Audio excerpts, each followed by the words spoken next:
ونستعينه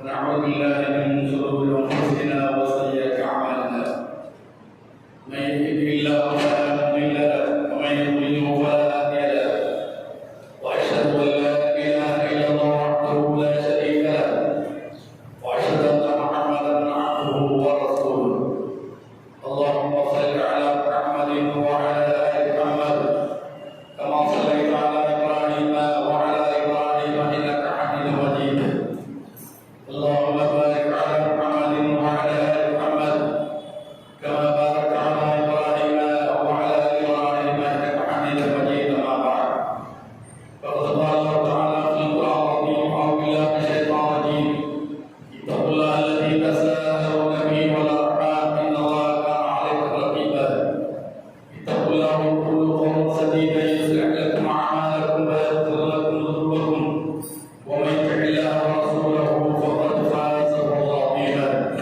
اتقوا الله حق تقاته ولا تموتن الا وانتم مسلمون يا داود انا جعلناك خليفه في الارض فاحكم بين الناس بالحق ولا تتبع الهوى فيضلك عن سبيل الله ان الذين يضلون عن سبيل الله لهم عذاب شديد بما نسوا يوم الحساب கணித்துரிய எல்லாம் வல்ல அல்லாஹ்வின் நல்லடியார்களே, அல்லாஹ்வுடைய பேரருளால் அல்லாஹ்வுடைய மார்க்கத்தை அறிந்து கொள்வதற்காக அல்லாஹ்வுடைய ஆலயம் மற்றும் முபாரக்கில் மும்மாறு நிகழ்ச்சி நாம் அமர்ந்திருக்கிறோம். இந்த வாய்ப்பை வழங்கிய எல்லாம் வல்ல அல்லாஹ்வுடைய அனைத்து குணமும் உண்டாகட்டுமாக. நான் எச்சரிக்கையாக இங்கு பதிவு செய்ய கடமைப்பட்டிருக்கிறேன். அல்லாஹ் சுப்ஹானஹு வ தஆலா 38ஆம் அத்தியாயம் 26ஆம் வசனத்தில் தாவூத் அலைஹிஸ்ஸலாம் அவர்களை குறித்து குறிப்பிடுகின்றார். தாவூதே, இன்னா ஜஅல்னாக கலீஃபத்தன் ஃபில் அர்த், இந்த பூமியில் உன்னையும் நான் கலீஃபாவாக ஆக்கியிருக்கிறேன். அல்லாஹ் ஆதமின் கலீஃபாவாக ஆக்கினார். ஆதமுக்கு பிறகு வரக்கூடிய அத்தனை பேருமே இந்த பூமியில் அல்லாஹ்வால் ஏற்படுத்தப்பட்ட கலீஃபாக்கள் தான். அதை போன்று அல்லாஹ் தாவூதை பார்த்து சொல்கிறான், இன்னா ஜஅல்னாக கலீஃபத்தன் ஃபில் அர்த், இந்த பூமியில் உன்னை நான் கலீஃபாவாக ஆக்கியிருக்கிறேன். ஃபஹ்கும் பைனன் நாஸ் பில் ஹக், நீங்கள் மக்களிடத்தில் தீர்ப்பு சொல்கிற போது உண்மையாகவே நீங்கள் தீர்ப்பு சொல்லுங்கள், சத்தியமானதை தீர்ப்பாக சொல்லுங்கள். வலா தத்தபில் ஹவா, மனோஇச்சையை பின்பற்றாதீர்கள். உங்களுடைய வெறுப்புக்கு உட்பட்டு எந்த சட்டத்தையும் தீர்ப்பையும் சொல்லாதீர்கள். அப்படி நீங்கள் சொல்வீர்கள் என்று சொன்னால் யுதில்லக அன் சபீலில்லாஹ், அல்லாஹ்வுடைய பாதையை விட்டு அது உன்னை திசை திருப்பிவிடும், உம்மை வழியெடுத்து விடும் என்று அல்லாஹ் சொல்லி காட்டுகிறார். யாரெல்லாம் இன்னல்லதீன யுதில்லூன அன் சபீலில்லாஹ், அல்லாஹ்வின் பாதை விட்டு வழிகட்டு போகிறார்களோ, வழி தவறி போகிறார்களோ, லஹும் அதாபுன் ஷதீத் பிமா நஸூ யௌமல் ஹிசாப், மறுமை நாளை பயந்து கேள்வி கணக்கை மறந்த இவர்களுக்கு கொடிய வேதனை இருக்கிறது என்று அல்லாஹ் கூறுகிறார். இது நபிகள் நாயகம் ஸல்லல்லாஹு அலைஹி வஸல்லம் அவர்களுக்கு முன்னர் எத்தனை 100 ஆண்டுகளுக்கு முன்னர் வாழ்ந்த தாவூதை பார்த்து அல்லாஹ் சொல்லி காட்டுகிறார். நீங்கள் மக்களுக்கு தீர்ப்பு சொல்கிற போது, மக்களுடைய பிரச்சனை உங்களிடத்தில் கொண்டு வரப்பட்டு அதற்கான முடிவு சொல்கிற போது மனஇச்சையை பின்பற்றக்கூடாது. அல்லாஹ் எதை இந்த விவகாரத்துக்கு தீர்வாக சொல்லி தந்திருக்கிறானோ அதைத்தான் சொல்ல வேண்டும் என்று அல்லாஹ் சொல்கிறார். மனோஇச்சையை பின்பற்றி என்னுடைய சொந்தக்காரன் பந்தக்காரன் என்று பார்வை இருந்தால் அது உண்மை வழிகெடுத்து விடும், நேரிய பாதையிலிருந்து உண்மை வழிபடச் செய்துவிடும் என்று அல்லாஹ் சுப்ஹானஹு வ தஆலா சொல்லி காட்டுகிறார். அதே போன்று நபிகள் நாயகம் ஸல்லல்லாஹு அலைஹி வஸல்லம் அவர்களை பார்த்து அல்லாஹ் சொல்கிறார், வனஹ்கும் பைனஹும் பிமா அன்ஸலல்லாஹ், நபியே, உமக்கு என்ன இறக்கப்பட்டிருக்கிறதோ அதையே அவர்களுக்கு தீர்ப்பாக சொல்லுங்கள். வலா தத்தபி அஹ்வாஹும், இந்த மக்களுடைய மனோஇச்சையை நீங்கள் பின்பற்றாதீர்கள். தாவூத் அலைஹிஸ்ஸலாமுக்கு சொன்னதை அல்லாஹ் நபிக்கும் சொல்லி காட்டுகிறார். நபிக்கு என்ன சொல்கிறான்? நீதமாக தீர்ப்பளிக்க வேண்டும். மன இச்சையை பின்பற்றக்கூடாது. சொந்த விருப்ப வெறுப்புக்கு ஆட்பட்டு விடக்கூடாது.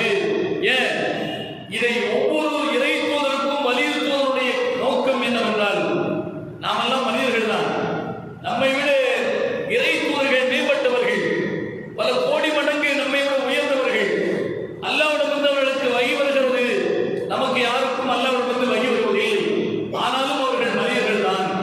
மனிதர்களுக்கு இருக்கக்கூடிய ஆசாபாசங்கள் அல்லாஹ்வுடைய தூதர்களுக்கும் இருக்கத்தான் செய்யும். அவர்கள் ஒன்றும் அதிலிருந்து விதிவிலக்கல்ல. அவர்கள் வழிகாட்டிகளாக, சட்டத்தை நிலைநிறுத்தக்கூடிய இடத்தில் இருக்கிற நிர்வாகிகளாக, ஆட்சியாளராக இருக்கிற போது அவரிடத்தில் கொண்டு வரப்படக்கூடிய பிரச்சனை நீதமாக, நேர்மையாக, நியாயமாக, உண்மை எதுவோ அதன் வழியில் தான் அது தீர்வு சொல்லப்பட வேண்டும் ஒழிய, அதன் வழியில் தான் அது தீர்க்கப்பட வேண்டுமே ஒழிய, நீங்களும் சக மனிதரை போன்று மனோ இச்சைக்கு ஆட்பட்டு விடக்கூடாது. அல்லாஹ் எதை தீர்வாக சொன்னால் அதைத்தான் சொல்ல வேண்டும் என்று அல்லாஹ் நபிக்கும் கட்டளையிடுகிறார். வஹ்தர்ஹும் ஐ யஃப்திரூக அம் பாதி மா அன்ஸலல்லாஹு இலைஹ். அவர்கள் அல்லாஹ் உமக்கு இறக்கிய அந்த சட்டத்திலிருந்து உம்மை வழிதவறச் செய்ய வேண்டும் என்று அவர்கள் விரும்புகிறார்கள். எச்சரிக்கையாக இருங்கள் என்று அல்லாஹ் நபியை பார்த்து சொல்கிறார். ஃபைன் தவல்லோ, நீங்கள் சொல்கின்ற இந்த தீர்ப்பை ஏற்றுக்கொள்ளவில்லை என்று சொன்னால் அது அவர்களுக்கு ஏற்புடையாக இருக்கும் சில நேரங்களில், அல்லது அவர்கள் விரும்பத்தகாதாக இருக்கும் பல நேரங்களில். அப்படி இருந்தால் அதை அவர்கள் புறக்கணிக்க வாய்ப்பு இருக்கிறது. புறக்கணித்தால் அன்னமா யுரீதுல்லாஹு அன் யுஸீபஹும் ஃபஅலம் அன்னமா யுரீதுல்லாஹு அன் யுஸீபஹும் பிபாதி மா துனூபிஹிம். அல்லாஹ் இறக்கிய இந்த சட்டத்தை பின்பற்றாத காரணத்தினால் அல்லாஹ் அவர்களை தண்டிக்க போதுமானவன். அல்லாஹ் அவர்களை தண்டிப்பான். சொல்ல வேண்டியதை நீ சொல்லிவிடு என்று அல்லாஹ் தன்னுடைய தூதருக்கு சொல்லி காட்டுகிறார். இப்படிப்பட்ட ஒரு மார்க்கத்தை தான் அல்லாஹ் நமக்கு வழங்கியிருக்கிறார். மன இச்சைக்கு ஆட்பட்டு விடாமல் சமூகத்தில் நடக்கக்கூடிய குற்றங்கள் தடுக்கப்பட வேண்டும். அந்த குற்றங்கள் அது பிரச்சனையாக கொண்டு வரப்படுகிற போது, புகாராக முறையீடாக கொண்டு வரப்படுகிற போது மன இச்சைக்கு ஆட்படாமல் நீதி, நியாயம், நேர்மை என்று பார்த்துத்தான் அதற்கு தீர்ப்பு சொல்ல வேண்டும் என்று அல்லாஹ் நபிகள் நாயகம் ஸல்லல்லாஹு அலைஹி வஸல்லம் அவர்களுக்கு சொல்கிறார். எல்லா இறை தூதர்களுக்கும் அதுதான், இறை தூதருக்கும் அதுதான் என்பதை இந்த 5ஆம் அத்தியாயம் 49ஆம் வசனம் சொல்லி காட்டுகிறார். இதை ஏன் குறிப்பிட்டேன் என்று சொன்னால், சட்டம் என்பது பலதரப்பட்ட சட்டங்கள் இருக்கிறது. குர்ஆனை பொறுத்தளவில் உரிமையியல் சட்டங்கள் இருக்கிறது, குற்றவியல் சட்டங்கள் இருக்கிறது, குடும்பவியல் சட்டங்கள் இருக்கிறது, சமூகம் சார்ந்தவைகள் இருக்கிறது. அனைத்துக்குமான சட்டங்களை உள்ளடக்கியதுதான் இந்த குர்ஆன். அந்த குர்ஆனில் எது பிரச்சனை என்று கொண்டு வரப்படுகிறதோ அது தீர்க்கப்படுவதற்கான சட்ட வழிமுறைகளும் சொல்லப்பட்டிருக்கிறது. அதை சொல்கிற இடத்தில் இருக்கிறவர்கள், பிரச்சனையை தீர்க்கிற இடத்தில் இருக்கிறவர்கள் நியாயம், நேர்மை, நீதி என்று பார்த்துத்தான் அதை தீர்வு சொல்ல வேண்டுமே ஒழிய நம்முடைய மனோ விருப்பத்திற்கு ஆட்பட்டு விடக்கூடாது என்பதை அல்லாஹ் வலியுறுத்தி சொல்கிறான். காரணம், இது அல்லாஹ்வுடைய சட்டம். இது அல்லாஹ்வுடைய சட்டம். இது இறை தூதருடைய தலைமையில் சஹாபாக்கள் எல்லாம் கூடி, அல்லது இறை தூதருடைய சபையில், அதாவது அவையோர்கள் எல்லாம் கூடி ஆலோசித்து எடுக்கப்பட்ட முடிவில்லை. இந்த சட்டங்கள் எல்லா இறை தூதர்களுக்கும் அல்லாஹ்விடமிருந்து தான் சட்டங்கள் வந்திருக்கிறது. நபிகள் நாயகம் ஸல்லல்லாஹு அலைஹி வஸல்லம் அவர்களுக்கும் அல்லாஹ்விடமிருந்து தான் சட்டங்கள் வந்திருக்கிறது. எனவே அதை சொல்கிற இடத்தில், அதை மக்களுக்கு எடுத்துச் சொல்கிற இடத்தில் தான் இறை தூதர்கள் இருக்கிறார்கள். அவர்களுக்கென்று சுய விருப்பம் என்பது இந்த பிரச்சனையில் சட்டங்களாக சொல்லப்படுவது கூடாது என்பதை அல்லாஹ் இந்த இடத்திலே பதிய வைக்கிறார். அல்லாஹ் 4ஆம் அத்தியாயம் 29ஆம் வசனத்தில் குறிப்பிடுகிறார். யா அய்யுஹல்லதீன ஆமனூ லா தஅக்குலு அம்வாலக்கும் பைனக்கும் பில் பாத்தில் இல்லா அன் தகூன திஜாரத்துன் அன் தராதி மின்கும் வலா தக்துலு அன்ஃபுஸக்கும் இன்னல்லாஹ கான பிக்கும் ரஹீமா. நபிக்கார்களே, லா தஅக்குலு அம்வாலக்கும் பைனக்கும் பில் பாத்தில், நீங்கள் உங்களுடைய பொருளாதாரத்தை உங்களுக்கிடையில் நீங்கள் பரிமாறிக்கொள்கிற போது, பயன்படுத்திக் கொள்கிற போது அசத்திய வழியில் அதை நீங்கள் சாப்பிடாதீர்கள். அசத்திய வழியில் அதை பயன்படுத்திக் கொள்ளக்கூடாது. அப்போ சரியான வழி எது என்று தெரிந்து அதை என்ன செய்ய வேண்டும்? பயன்படுத்த வேண்டும். நமக்குள் தான் பொருளாதாரம் சுழந்து கொண்டிருக்கிறது. என்னிடம் இருப்பது நாளை உங்களிடத்தில் வரலாம்.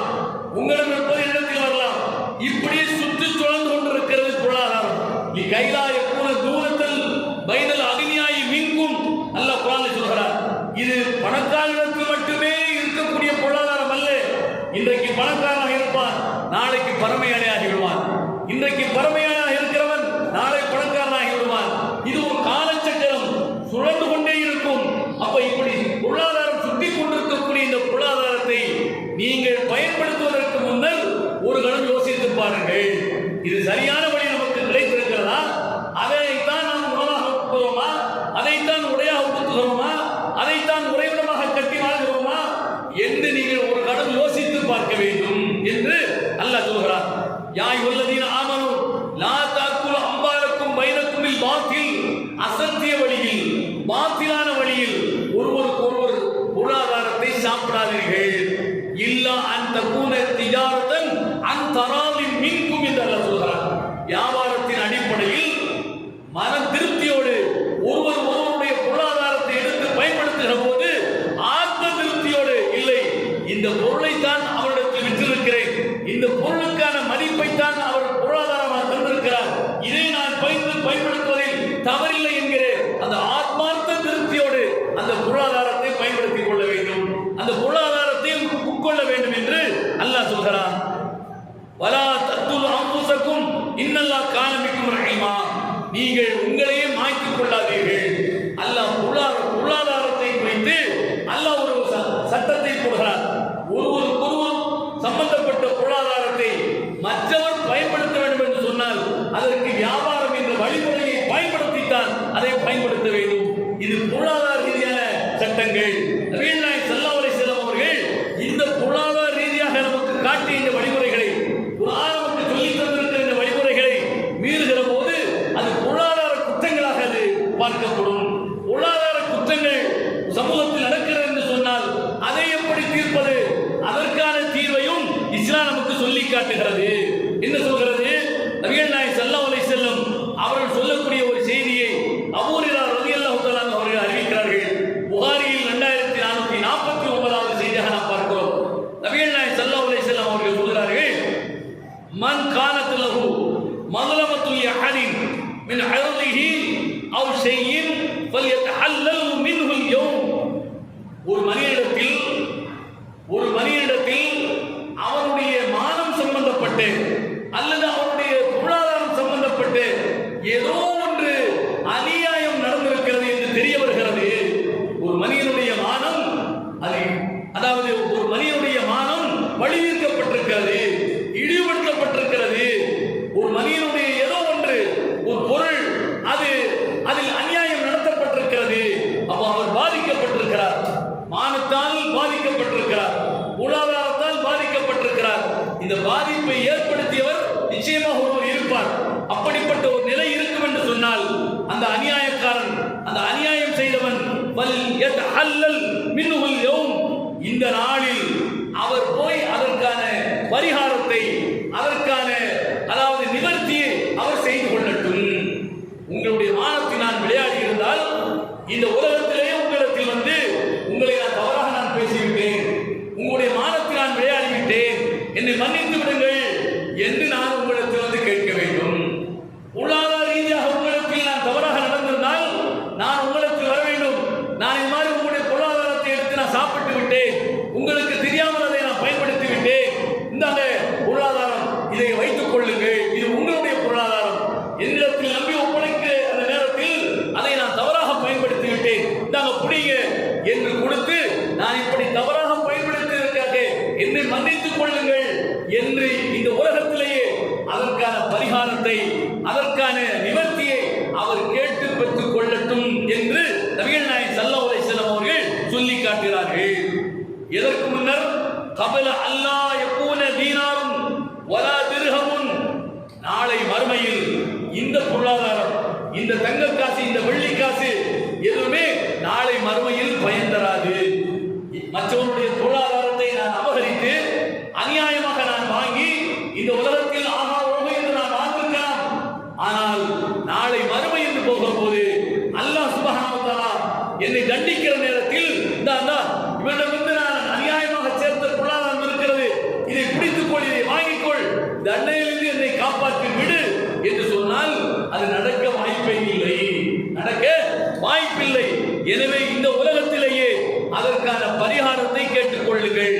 இன்கான லஹு அமலுன் சாலிஹ் உஹித மின்ஹு பிகத்ரி மظلمته وان لم تكن له حسنات உஹித மின் செய்யாத்தி சாஹிபிஹி ஃபஹுமில அலைஹி. அப்போது மறுமை நாளில் என்ன நடக்கும்?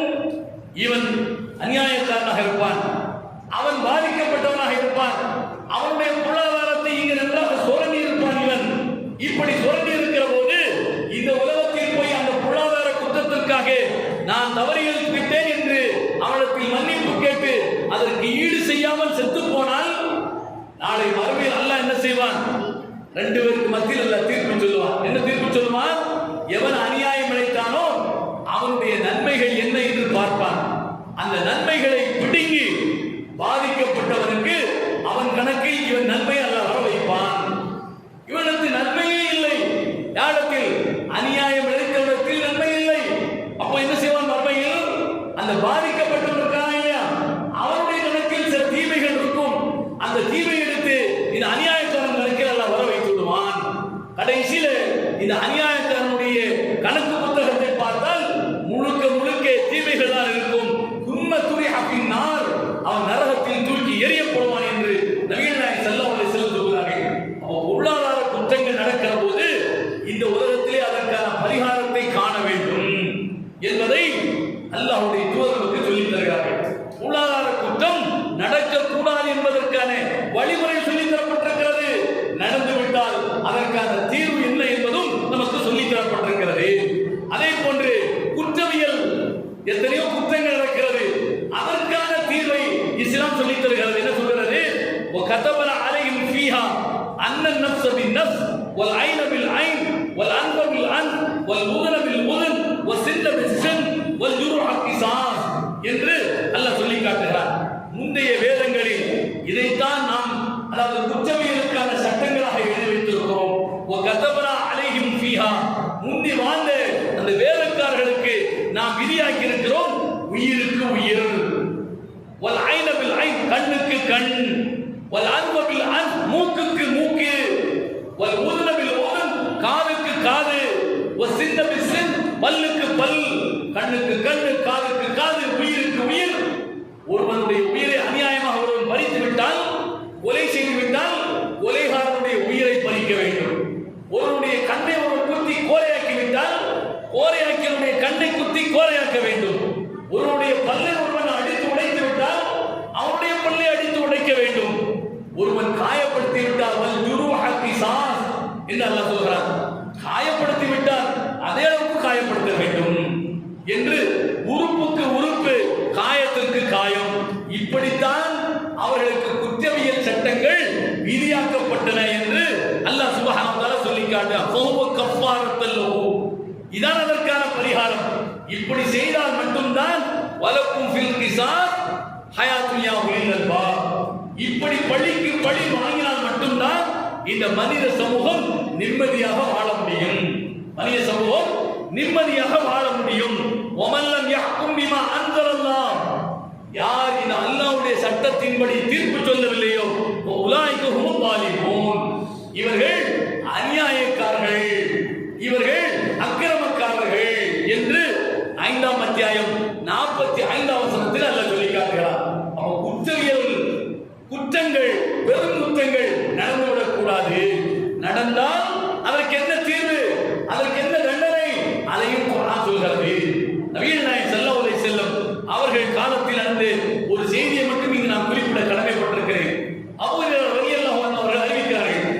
புகாரியில் 2695வது ஹதீஸா இடம்பெற்றிருக்கிறது. அபூ ஹுரைரா அவர்கள் சொல்லி காட்டுகிறார்கள், வஸைத் பின் காலித் அல்-ஜுஹனி, அபூ ஹுரைராவும் ஸைத் பின் காலித் என்கிற அந்த சஹாபி ரெண்டு பேரும் சேர்ந்து இந்த செய்தியை சொன்னாங்க. ஜா ஆராபி, ஒரு கிராமத்து மனிதர் வருகிறார். கால யா ரசூலல்லாஹ், அல்லாஹ்வின் தூதரே, இக்லி பைனனா பி கிதாபில்லாஹ், இக்லி பைனனா பி கிதாபில்லாஹ், எங்கள் இருவருக்கும் இடையில் அல்லாஹ்வுடைய வேதத்தின்படி ஒரு தீர்ப்பு சொல்லுங்கள் என்று என்ன செய்கிறார் அந்த கிராமத்து மனிதர் சொல்கிறார். உடனே வகாம ஹஸ்முஹு, எந்த இருவருக்கு இடையில் அங்கு ஒரு ஆள் உட்கார்ந்திருக்கார். அவர்தான் என்ன, இவர் குற்றம் சுமத்தப்படக்கூடிய நபர். அவருக்கும் எனக்கு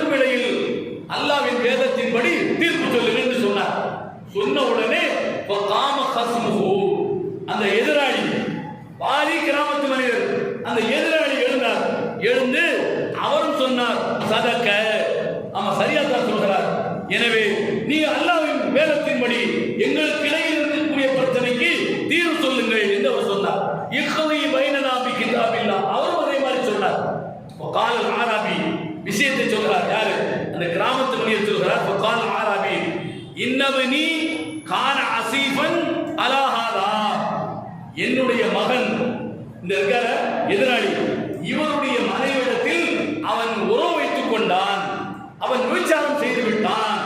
என்னுடைய மகன் இந்த குற்றம் சுமத்துகிறார் எதிராளி இவருடைய மனைவிடத்தில் விபச்சாரம் செய்து விட்டான்.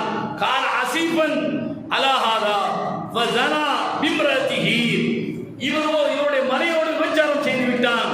எனவே ஃபகாலுலி அலபனிக்க அர்ரஜும் ஃபஃதைது இப்னி மின்ஹு பிமியத்தின் மினல் கனமி வவலிதத்தின். அப்ப எல்லாரும் என்ன சொன்னாங்கன்னு சொன்னா, உன்னுடைய மகனை கல்லால் எறிந்து கொல்ல வேண்டும் என்று சொன்னார்கள். உன்னுடைய மகனுக்கு தண்டனை கல்லால் எறிய வேண்டும் என்று சொல்லிக்க அலபனிக்க அர்ரஜும் கல்லால் எறிய வேண்டும் என்று சொன்னார்கள். உடனே ஐயோ, என் மகனை கல்லால் எறிந்து கொண்டு விடுவார்கள், எனவே நான் பயந்து போய் ஃபதைது இப்னி மின்ஹு பிமியத்தின் மினல் கனமி வவலிதத்தின், 100 ஆட்டை அதற்கு ஈடாக நான் கொடுத்தேன், ஒரு அடிமை பெண்ணையும் நான் விடுதலை செய்து விட்டேன். எல்லாரும் சொன்னாங்க, என்ன சொன்னாங்க, என் மகன் விபச்சாரம் செய்ததற்கு தண்டனை உன் மகனை கல்லால் எறிந்து கொல்ல வேண்டும் என்று சொன்னார்கள். நான் என்ன செய்தேன், 100 ஆட்டையும் ஒரு அடிமை பெண்ணையும் நான் விடுவித்து விட்டேன், அல்லாஹ்வுக்காக நான் தானமாக கொடுத்து விட்டேன் என்று அந்த கிராமத்து மனிதர் நபிகள் நாயகம் ஸல்லல்லாஹு அலைஹி வஸல்லம் இடத்திலே சொன்னார்கள். சும்ம சஅல்து அஹ்லல் இல்மி, பிறகு எனக்கு அது மனதுக்கு உரித்து கொண்டிருந்தது. என்ன, எல்லாரும் வேற மாதிரி சொன்னாங்க, நான் வேற மாதிரி என்ன செய்த அதற்கு தீர்வு செய்து விட்டேன் என்று என் மனது உரித்து கொண்டிருந்தது. ஆனால் விவரம் தெரிந்த இடத்தில் அஹ்லுல் மார்க்கத்தை கற்று மற்ற தோழர்களுக்கு இந்த மாதிரி ஒரு சம்பவம் நடந்து போச்சு, என் பையன் தப்பு பண்ணிட்டான், இந்த மாதிரி சொன்னாங்க, ஆனால் இது மாதிரி செய்து விட்டேன் என்று நான் கேட்கிற போது, அப்ப அந்த அஹ்லுல் இல்ம் மார்க்கத்தை கற்றவர்கள் சொன்னார்கள், இன்னமா அளவனுக்க ஜில்து மியாத்தின் ஒரு தக்ரீபு ஆம், இல்லை 100 ஆடை கொடுத்து ஒரு அடிமையை விடுதலை செய்வது அதற்கு பரிகாரம் அல்ல. உன்னுடைய மகனுக்கு 100 கசையடி கொடுக்க வேண்டும், ஒரு வருடத்திற்கு இந்த ஊரை விட்டு நாடு கடத்த வேண்டும், அவன் இந்த ஊரில் இருக்கக்கூடாது. 100 கசையடியை மக்கள் மன்றத்தில் நிறுத்தி அவனுக்கு அடித்து ஊரை விட்டு அவன் என்ன செய்யணும், வெளியில போய் சொல்லிடணும் என்று அந்த அறிவு வழங்கப்பட்டவர்கள், மார்க்கத்தை கற்றவர்கள், இதுதான் உன் மகனுக்கு தண்டனை என்று சொன்னார்கள். இது எல்லாத்தையும் சொல்றார். யாரு, அந்த கிராமத்து மனிதர் சொன்னார். உடனே கால நபி ஸல்லல்லாஹு அலைஹி வஸல்லம், நபிகள் நாயகம் ஸல்லல்லாஹு அலைஹி வஸல்லம் அவர்கள் சொன்னார்கள், லஅக்து என்ன பைனக்குமா பி கிதாபில்லாஹ். ஏன், எதிராளி முதல்ல இருக்கார், 2 பேருமே என்ன அல்லாஹ்வுடைய வேதத்தின்படி எங்களுக்கு தீர்ப்பு சொல்லுங்கன்னு சொல்லி 2 பேருமே என்ன ரசூலுல்லாஹ் சொல்லிட்டாங்க.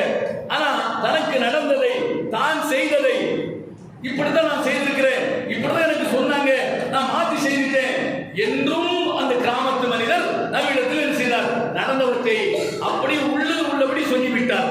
நபிகள் நாயகம் ஸல்லல்லாஹு அலைஹி வஸல்லம் அவர்கள் லஅக்து என்ன பைனக்குமா பி கிதாபில்லாஹ், அல்லாஹ்வுடைய வேதத்தின்படி தான் நான் இப்போது தீர்ப்பு சொல்ல போகிறேன், நீ சொன்னது அவர் சொன்னது என்கிற இந்த பேச்சுக்கே இடமில்லை.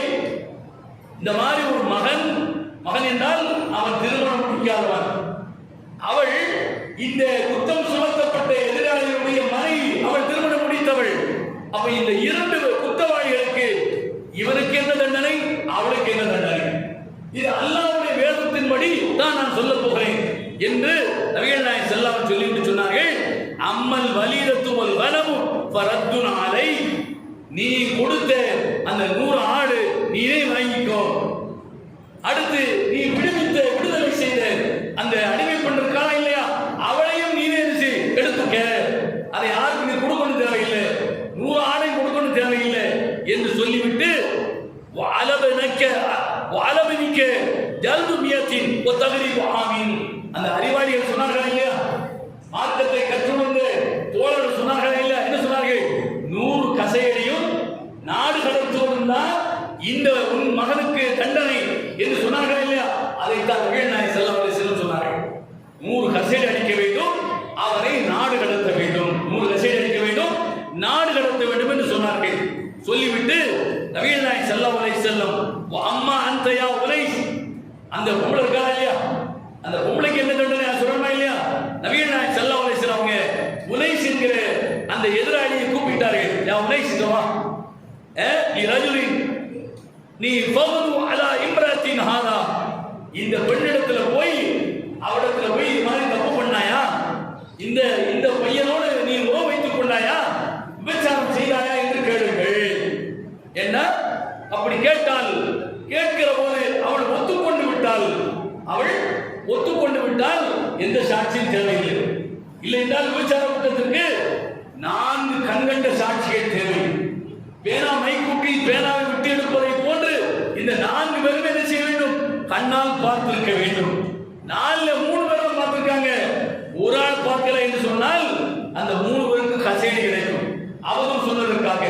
ஆக 4 சாட்சிகள் மூலம் எந்த சந்தேகத்திற்கு அப்பாற்பட்டு அந்த குற்றம் நிரூபிக்கப்பட்டால் மட்டும்தான் அது விபச்சார குற்றவாளியாக கருதப்பட்டு தண்டிக்கப்படுவார்கள். அப்ப இப்போ 4 பேருக்கு இடமே இல்லை. என்ன சம்பந்தப்பட்டவர்கிட்டே போய் கேளு, அவள் ஒத்துக்கொண்டு விட்டால் எந்த 4 சாட்சியும் தேவையில்லை என்று சொல்லி உனைஸை அழைத்து நபிகள் நாயகம் ஸல்லல்லாஹு அலைஹி சொன்னார்கள். அந்த உனைஸ் அதிகாலையில் அந்த பெண்ணிடத்தில் போய் நீ இந்த மாதிரி தவறு செய்தாயா என்று கேட்டபோது உடனே ஆமாம் நான் தவறு செய்து விட்டேன், அவனோடு நான் விபச்சாரம் செய்து விட்டேன் என்றதும் ஃபரஜமஹா, கல்லால் எறிந்து அந்த பெண்ணை கொலை செய்தார்கள் என்கிற செய்தியை புகாரியில் 2695வது ஹதீஸா பார்க்கிறோம். ஏராளமானவைகள் இருக்கிறது. சமூகத்தில் குற்றங்கள் நடைபெறாமல் இருப்பதற்கு நடந்துவிட்டால் என்ன என்பதற்கு தெளிவான தீர்வை இஸ்லாம் நமக்கு சொல்லித் தருகிறது, குர்ஆன் வழிகாட்டுகிறது, ஹதீஸ் வழிகாட்டுகிறது. மனித சட்டங்கள் அப்படி இல்லை. என பொல்லாத சாட்சிக்கு பொள்ளாச்சி சாட்சி 2019 மிகப்பெரிய அளவுக்கு பாலியல் பலாத்காரம், வல்லுறவு, கொடுமைகள் மாணவர்களால் கல்லூரியில் படிக்கின்ற மாணவிகள் மீது கட்டவிழ்த்து விடப்பட்டு அது அன்றைய ஆட்சியாளர்களால் பல்வேறு நெருக்கடிக்குள் ஆன பிறகு அது மத்திய குற்ற புலனாய்வு விசாரணை அமைப்புக்கு அதை கொண்டு செல்கிறார்கள். அது போனதற்கு பிறகு 2 தினங்களுக்கு முன்னர் அதில் 9 பேர் குற்றவாளிகள்.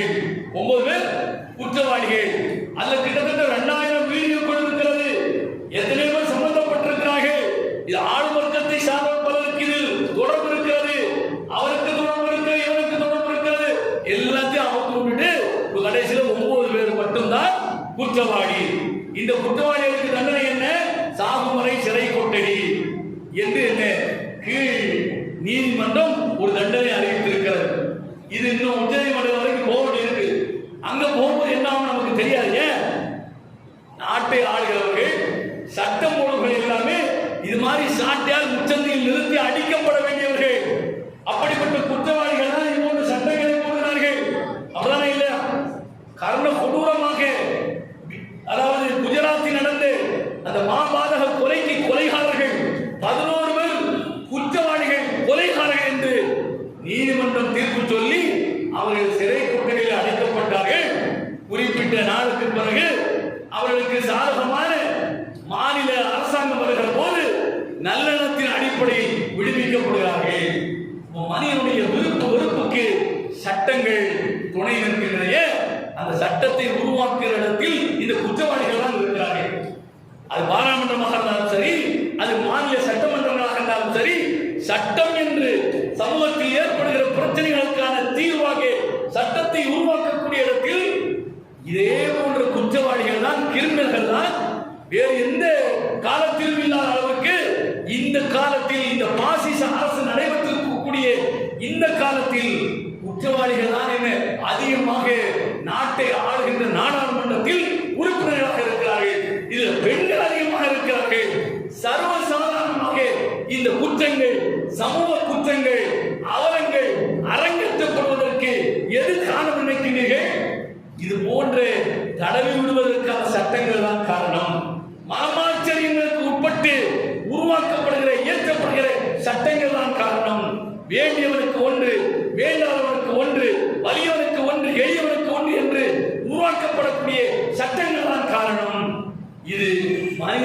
தான் சட்டத்தை உருவாக்க முடியும். ஏன்?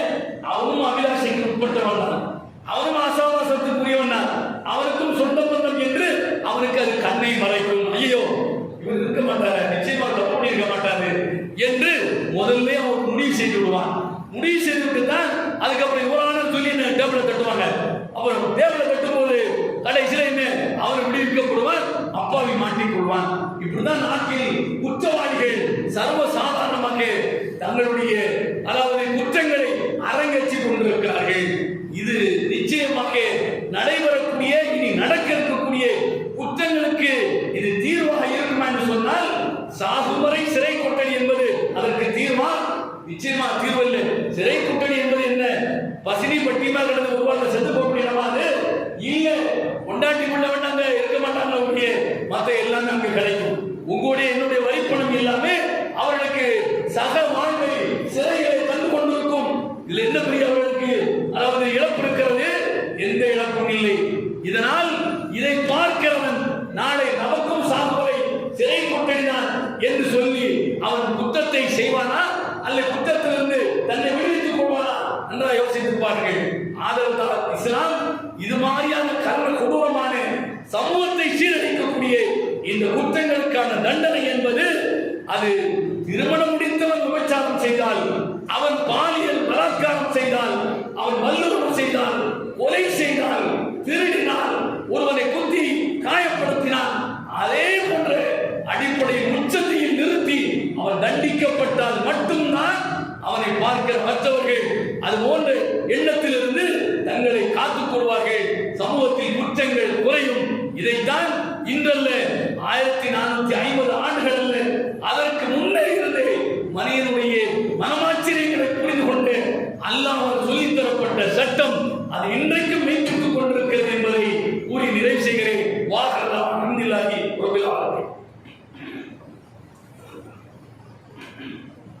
அல்ஹம்துலில்லாஹ் வஸ்ஸலாத்து வஸ்ஸலாமு அலா ரசூலில்லாஹ் அம்மா பஅத். இத்தகுல்லாஹ தக்வாஹு வ லா தமூத்துன்ன இல்லா வ அன்தும் முஸ்லிமூன். கண்ணியத்துக்குரிய சகோதரர்களே, தாய்மார்களே, இந்த துல்காதா மாதத்தில் நாம் இருக்கிறோம். இன்னும் சில நாட்களில் துல்ஹஜ் மாதம் வரவிருக்கிறது. குர்பானியை கொடுக்க கடமைப்பட்டவர்கள் துல்ஹஜ் மாதத்தை கண்டால் நகம், முடி போன்றவைகளை அவர்கள் களையக்கூடாது. குர்பானை கொடுக்க கடமைப்பட்டவர்கள் ஆடை குடும்பத்துக்கு ஒன்றாக குர்பானை கொடுக்கலாம், அல்லது மாடை 7 குடும்ப தலைவர்கள் சேர்ந்து கூட்டாக குர்பானை கொடுக்கலாம் என்பதை நபிகள் ஸல்லல்லாஹு அலைஹி வஸல்லம் அவர்கள் நமக்கு சொல்லித் தந்திருக்கிறார்கள். அந்த அடிப்படையில் சென்ற வருடம் போல் இந்த வருடமும் நம்முடைய நிர்வாகத்தின் சார்பாக கூட்டு குர்பானிக்கான ஏற்பாடு செய்யப்பட்டிருக்கிறது. மாட்டில் பங்கு சேர விரும்புகின்றவர்கள் ஒரு குடும்பத் தலைவர் 4500 ரூபாயை செலுத்தி தன்னை இணைத்துக் கொள்ள வேண்டும் என்று கேட்டுக்கொள்கிறேன். ஆடு குர்பானி கொடுக்க வேண்டும் என்பவர்கள் உங்களுடைய பெயரையும் உங்களுடைய தொலைபேசியையும் அலுவலகத்தில் கொடுத்து முன்தொகையாக 10,000 ரூபாய்க்கு செலுத்தி அதற்கான ஆதரவுகளை பெற்றுக்கொள்ள வேண்டும். ஆடு சந்தையில் வாங்குகிற போது எந்த விலையில் வாங்கப்படுகிறதோ மீதி தொகையை முன்தொகையிலிருந்து கழித்துக் கொண்டு தர வேண்டும் என்று கூறி அதற்காக இப்போது நீங்கள் தயாராக வேண்டும் என்று கூறி நிறைவு செய்கிறேன். வாரதமான இந்தில்லாஹி